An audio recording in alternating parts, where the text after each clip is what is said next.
un lieu unique avec un jardin de 1000 m² orné de vignes, idéal pour vos repas et réunions d'affaires. Regardez le Club Éco d'ObjectifNews.tv avec l'hôtel Radisson Blu Toulouse Aéroport.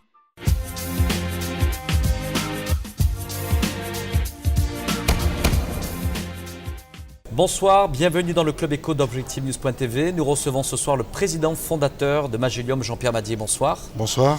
Quand on regarde les résultats de Magelium, plus 35% en 2009 par rapport à 2008, quand on prend un peu le pouls ici des rencontres que l'on fait ici au sein du Toulouse Space Show, que ce soit les industriels, les PME, on a l'impression que la filière spatiale échappe à la crise. Quel est votre point de vue là-dessus ? Alors peut-être un premier mot là pour rappeler un petit peu Magelium.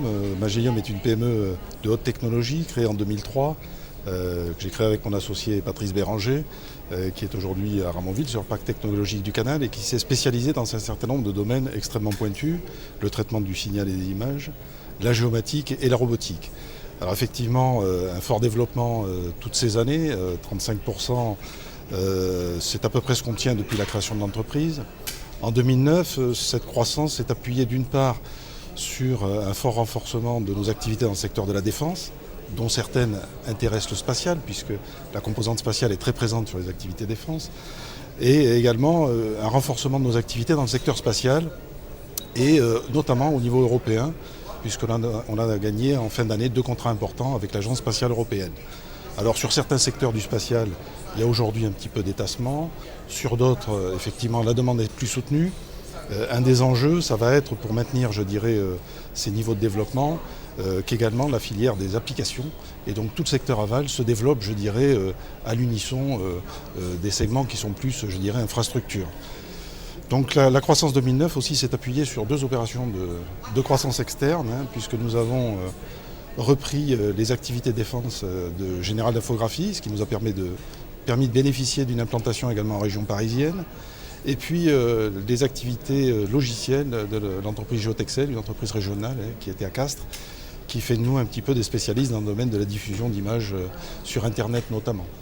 Quels sont les leviers d'accélération aujourd'hui au business pour Magelium ? Vous avez réalisé 7,4 millions d'euros de chiffre d'affaires en 2009. Oui. Votre objectif, je crois, sera autour de 10 millions d'euros. Aujourd'hui, lorsqu'on est l'acteur un peu de référence et identifié comme celui-ci sur le marché français de l'imagerie, de la cartographie, aujourd'hui, quels sont les leviers qui vont permettre véritablement d'être encore sur des croissances fortes à 2 chiffres ? Très bien, donc on est un des acteurs de référence, on n'a pas la prétention d'être l'acteur de référence, mais effectivement, aujourd'hui, le développement de Magelium, ça va être d'une part renforcer nos partenariats de proximité et nos segments clés, je dirais, qui nous ont permis de connaître une forte croissance, mais de porter la valeur de l'entreprise à l'export. Donc 2010 sera l'année de l'export, effectivement, 10 millions d'euros de prévision, je dirais que c'est la fourchette basse, parce qu'on a un certain nombre d'opérations d'importance qui pourraient nous amener au-delà de ça. Est-ce que vous pourrez poursuivre des opérations de croissance externe cette année en 2010 ? C'est possible, effectivement. Il n'y aura pas d'annonce ici au Toulouse Space Show sur ce sujet-là ? Pas d'ici au Toulouse Space Show, mais ça n'est pas exclu effectivement qu'il y ait de nouvelles opérations de croissance externe. Donc nous avons inauguré le 2 juin dernier Magelium Limited au Royaume-Uni. Nous sommes installés près d'Oxford, au Harwell Science and Innovation Campus. Qu'est-ce que ça va apporter de plus justement pour le groupe ? C'est un meilleur rayonnement à l'international et en Europe ? Oui, je pense qu'il y a vraiment 2 choses. D'une part, on renforce notre présence auprès de l'Agence spatiale européenne, puisqu'effectivement nous sommes à proximité de ses locaux. On accède au marché britannique domestique sur nos savoir-faire de référence, donc dans le domaine de la défense, dans le domaine des applications. Et puis également, c'est une autre capacité d'aller d'une manière générale vers l'export, avec de nouveaux partenariats, notamment avec des entreprises de ce pays-là. Alors Jean-Pierre Madier, vous êtes aussi le président du Club Galaxy qui réunit près de 70 entreprises, acteurs, industriels, PME autour du développement du spatial dans notre région Midi-Pyrénées. On sent bien ici au sein du Toulouse Space Show qu'il y a toujours la question qui perdure du financement et du développement des PME. Vous-même, vous êtes l'exemple d'une PME qui a su bien se développer depuis ces dernières années. Qu'est-ce qui manque d'après vous aujourd'hui pour permettre aux PME toulousaines et françaises de pouvoir concourir avec les mêmes chances que d'autres PME allemandes ou d'autres pays ? Je pense que peut-être effectivement c'est une espèce de cohérence dans le soutien et la permanence du soutien qui sont apportés à un certain nombre de PME ou de groupements de PME qui effectivement essayent de se développer au niveau de l'excellence. Donc le financement, on le voit pour l'export. L'export, ça coûte cher et effectivement, il faut un certain nombre de dispositifs qui permettent d'accompagner efficacement. Les accompagnements pour l'innovation, mais là aussi dans la durée. Donc c'est très bien d'accompagner les PME pour développer des prototypes ou des démonstrateurs. Il faut les aider aussi à passer le cap d'aller sur le marché. Donc là, il y a différents dispositifs qui peuvent être Vous-même, vous avez une propre réflexion pour Magelium actuellement. Alors on a aussi une réflexion pour Magelium, puisqu'effectivement la croissance est extrêmement rapide et ce qui compte avant tout, c'est de la pérenniser et de la rendre durable. Donc bien entendu, comme un certain nombre de nos confrères, on a un certain nombre de réflexions autour de ce sujet. Aujourd'hui, l'activité à l'export pèse aux environs de 5% pour Magelium. Je crois que vous avez un plan stratégique à échéance 2014, que cela représente près d'un quart de votre activité. Quels sont les moyens que vous allez mettre en œuvre? Et est-ce qu'à un moment donné, comme vous le dites, l'export ça coûte cher? Est-ce que ça va obliger une recapitalisation de Magelium? Alors ça fait partie des éléments effectivement qui peuvent amener à des besoins financiers particuliers, donc qui pourraient amener à recapitaliser.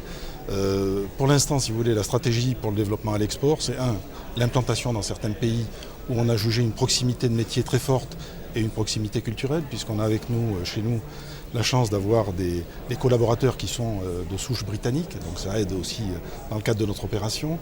Et puis c'est les partenariats, donc on a pas mal d'opérations aujourd'hui à l'export qui s'appuient sur des partenariats qu'on sait construire avec des entreprises françaises et qui nous permettent d'aller de façon plus efficace sur ces marchés.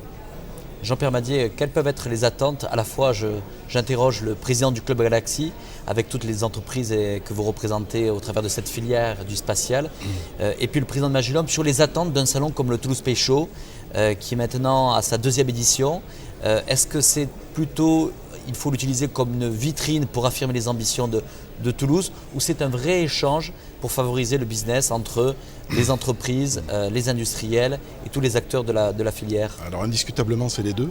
Bien entendu c'est un lieu de rencontre et d'échange et il en faut, et celui-ci devient de plus en plus important. Il va falloir s'attacher à ce que ça soit le cas dans les futures éditions, parce qu'effectivement c'est toujours une gageure d'arriver à pérenniser ce genre d'événements de référence.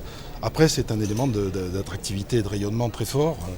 Ça vient en complément d'un certain nombre d'opérations qui sont actuellement menées. Je voudrais aussi citer le projet ITSA de formation aux applications spatiales, qui a aussi cette vocation, au-delà, je dirais, de son premier objet, qui est de satisfaire des besoins très, très directs, de contribuer de façon très très forte au rayonnement. Parce qu'effectivement, au plus on sera visible, je dirais, de l'extérieur, au plus on pourra attirer aussi les meilleurs talents. On peut parler aussi du prix de création d'entreprise Galaxy, qui vise aussi à faire venir des créateurs étrangers sur le territoire local. Tout ça, c'est une espèce d'écosystème qu'il faut impérativement dynamiser, et le TSS est le lieu idéal pour cela.